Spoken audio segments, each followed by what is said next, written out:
విటమిన్లు, ఖనిజాలు మరియు యాంటీ ఆక్సిడెంట్లు పుష్కలంగా ఉండే ఆకు ఏదన్నా ఉందంటే అది మునగాకేనండి. ముఖ్యంగా ఇందులో ఎక్కువ శాతం కాల్షియం ఉండడం వల్ల ఎముకలు బలంగా ఉండడానికి ఎంతో సహాయపడుతుంది. అలాగే బ్యాడ్ కొలెస్ట్రాల్‌ని తగ్గించడంలో సహాయపడుతుంది. షుగర్ కంట్రోల్ అవ్వడానికి, పిల్లల్లో కంటి చూపు బాగా పెరగడానికి, క్యాన్సర్ లాంటి రోగాలు రాకుండా చేయడమే కాకుండా ఎన్నో ఆరోగ్య ప్రయోజనాలున్న మన దేశపు సూపర్ ఫుడ్ అని చెప్పే మునగాకుతోటి పిల్లలు మొదలుకొని పెద్దవాళ్ళ వరకు అందరికీ నచ్చేలా మునగాకుతోటి పచ్చడి చేసేద్దాం రండి. ముందుగా లేత మునగాకు 2 కప్పులు తీసుకొని శుభ్రంగా కడిగి నీళ్లు లేకుండా ఆరబెట్టుకోవాలి. మనం పచ్చడి చేసుకున్న, పప్పులో వేసుకున్న మునగాకు లేతగా ఉంటే చాలా బాగుంటుందండి. ఇలా శుభ్రం చేసి పక్కన పెట్టుకోవాలి. ముందుగా కడాయిలో కొద్దిగా ఆయిల్ వేసుకొని అందులో ఒక గుప్పెడు పల్లీలు వేసి దోరగా వేయించుకోవాలి.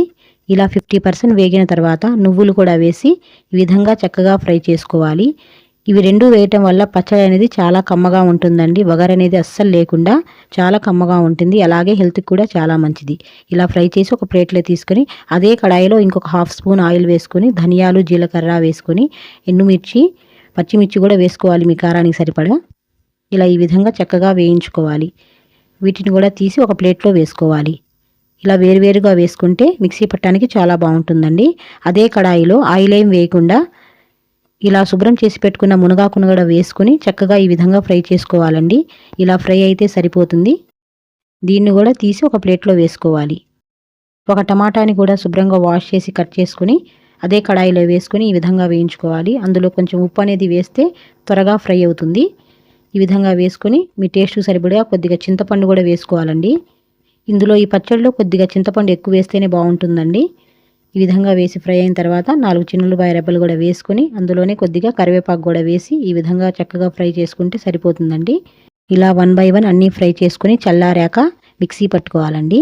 ముందుగా మిక్సీలో నువ్వులు, పల్లీలు వేసుకొని కోర్సుగా ఇలా మిక్సీ పట్టుకోవాలి. అందులోనే పచ్చిమిర్చి, ధనియాలు ఇవన్నీ వేసుకొని మిక్సీ పట్టుకొని మీ టేస్ట్‌కి సరిపడా ఉప్పు కూడా వేసుకొని వేయించుకున్న టమాటాలు, మునగాకు కూడా వేసి మిక్సీని ఆపుకుంటూ తిప్పుకోవాలండి. ఈ విధంగా రోట్లో నూరినట్టు చక్కగా వస్తుంది. ఈ విధంగా నలిగితే సరిపోతుందండి. చాలామంది పచ్చళ్ళకు తాలింపు వేసుకుంటారు. ఈ పచ్చడికి అలాంటి తాలింపు ఏం అవసరం లేకుండా అలాగే సర్వ్ చేసుకోవచ్చు. ఈ పచ్చడి అన్నంతో తిన్నా, రోటీతోకైనా, మనం రెగ్యులర్గా చేసుకునే ఏ టిఫిన్స్‌లోకైనా చాలా బాగుంటుందండి. అస్సలంటే అస్సలు వగరు లేకుండా చాలా కమ్మగా అలాగే అందరికీ నచ్చేలా ఉంటుంది. అంతులేని ఆరోగ్య ప్రయోజనాలు ఉండటమే కాకుండా పిల్లలు కంటి చూపుకి ఎంతో బాగా పనిచేసే మునగాకు పచ్చడి నచ్చితే తప్పకుండా లైక్ చేసి సబ్స్క్రైబ్ చేసుకోవడం మాత్రం